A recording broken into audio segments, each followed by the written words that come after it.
आए दिन अखबारों की बड़ी हेडलाइन बन के आती है कि आज रुपए का वैल्यू कम हो गई, आज रुपए का वैल्यू बढ़ गया, आज इतने $1 के अंदर इतने रुपए हैं। क्या ये हमेशा ही फिक्स रहते हैं? लोग इसका अक्सर गलत अर्थ निकालते हैं। लोग सोचते हैं कि यदि पैसा गरीब के पास पहुंचा तो उसकी वैल्यू कम हो जाती है और अमीर के पास पहुंचा तो उसकी वैल्यू बढ़ जाती है। ऐसा नहीं है। ये अब इसको दो तरीके से समझते हैं। एक तो देश के अंदर किस प्रकार पैसे की वैल्यू कम होती है और एक विदेशों के आधार पर, विदेशों संबंध के आधार पर कैसे वैल्यू कम होती है। पहले हम समझते हैं भारत के अंदर वैल्यू कैसे कम होती है। मान लीजिए कि आज कोई वस्तु 50 रुपए की खरीद रहे हैं, वही 5 साल पहले 20 रुपए की आती थी। वस्तु भी वही है, उसकी मात्रा भी वही है, लेकिन उसके बदले हमें 30 रुपए एक्स्ट्रा लग रहे हैं। तो इसका मतलब क्या हुआ? रुपए की वैल्यू गिरी है यहाँ पर। वस्तु भी वही है, उसकी मात्रा भी वही है, लेकिन आज 5 साल बाद हमें वो 30 रुपए एक्स्ट्रा लग रहे हैं। तो इसका मतलब क्या हुआ कि पैसे की वैल्यू कम हुई है यहाँ पर। अब ऐसा इसका अर्थ गलत मत लगा लेना कि जो 50 रुपए हैं उसको हम 20 रुपए गिने। ऐसा नहीं है। इसका खरीद से मतलब है, इसकी क्रय शक्ति से मतलब है कि एक मतलब कि 50 रुपए में हमने कितनी वस्तुएं खरीदी, आज से 5 साल पहले कितनी वस्तुएं आती थी, आज कितनी आ रही है। अब यहाँ पर क्या होता है कि वस्तुएं वही रहती है, उसकी कीमतें बढ़ने के कारण पैसे की वैल्यू गिर जाती हैं। तो इस प्रकार भारत के अंदर अगर महंगाई बढ़ेगी तो वहाँ पर पैसे की मतलब कि रुपए की वैल्यू कम होती जाएगी। ये तो भारत के अंदर है। अब बात करते हैं विदेशों से व्यापार के संबंध में किस प्रकार वैल्यू गिरती हैं। अब अक्सर सुना जाता है कि $1 इतने रुपए के बराबर है, आज बढ़ गया, घट गया। क्या है ये? वर्तमान में $1 83 रुपए के आसपास है। क्या ये हमेशा इतना ही रहेगा? नहीं, ऐसा बिल्कुल नहीं है। इससे पहले का कोई दिन 70 भी था कुछ साल पहले, उसके बाद में 80 हुआ, धीरे-धीरे बढ़ रहा है। कभी वापस घट जाता है, कभी बढ़ जाता है। ये कोई स्थायी नहीं है। ये किस पर निर्भर करता है?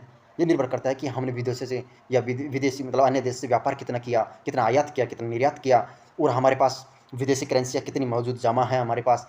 अब इसका नुकसान क्या है? अगर हम विदेशों से व्यापार करेंगे तो कोई ये स्वाभाविक है कि हम रुपए में नहीं कर सकते, उसके सामने वाले देश की करेंसी में ही इसका व्यापार कर पाएँगे। ऐसी स्थिति में अगर हमारे पास सामने वाले देश की करेंसी होगी तभी तो व्यापार कर पाएँगे।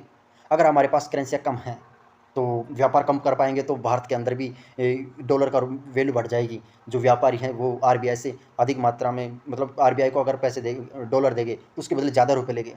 और आरबीआई खुद भी विदेशों से मतलब कि जो पैसे हैं उसका लेन-देन करेगा, तो उसके अंदर भी उसकी वैल्यू कम होती जाएगी। कोई वस्तु अगर भारत निर्यात करेगा, ज़्यादातर निर्यात करता रहेगा तो वैल्यू बढ़ती जाएगी। अगर आयात भी करेगा तो विदेशी करेंसी हमारे पास आएगी और वो बाद में हम निर्यात के अंदर काम ले सकते हैं। इस प्रकार ये वैल्यू कम होती रहती है, बढ़ती रहती हैं। अब बात करते हैं इससे नुकसान क्या है? अगर भारत का कोई व्यक्ति विदेश घूमने जाए तो उसको विदेशी कंपनी की मतलब विदेशी जो देश हैं जिसमें वो घूमने जा रहा है, उसकी करेंसी भारतीय आरबीआई से, भारतीय रिज़र्व बैंक से उसको चेंज कराना पड़ेगा रुपयों को। अब जैसे ₹83 उसको $1 लेना पड़ेगा। इस प्रकार वो डॉलर के रूप में चेंज करके वहाँ पर घूम सकता है। वहाँ पर रुपए नहीं चलते हैं। वहाँ पर डॉलर के रूप में ही हम जो कोई घूमने का किराया देंगे, कोई वस्तु खरीदेंगे तो डॉलर में पे करना पड़ेगा। अब यहाँ से वो इतने रुपए का $1 लेके जा रहा है, तो इसका मतलब क्या हुआ कि भारतीय रुपये की वैल्यू अमेरिकी डॉलर की तुलना में कम है। मतलब कि व्यापार करेंगे तो अगर रुपए की वैल्यू गिरेगी तो हम विदेश यात्रा करते हैं उस पर भी प्रभाव पड़ेगा, आयात निर्यात करते हैं उस पर भी प्रभाव पड़ेगा। और एक छवि होती है, देश की छवि होती है ऋण लेने की, ऋण देने की, तो उस पर भी इफ़ेक्ट पड़ता है। इस प्रकार मैं आशा कर सकता हूँ कि आपको ये मुद्रा की क्रय शक्ति, मुद्रा का वैल्यू गिरना आपको अच्छी तरह समझ आया होगा।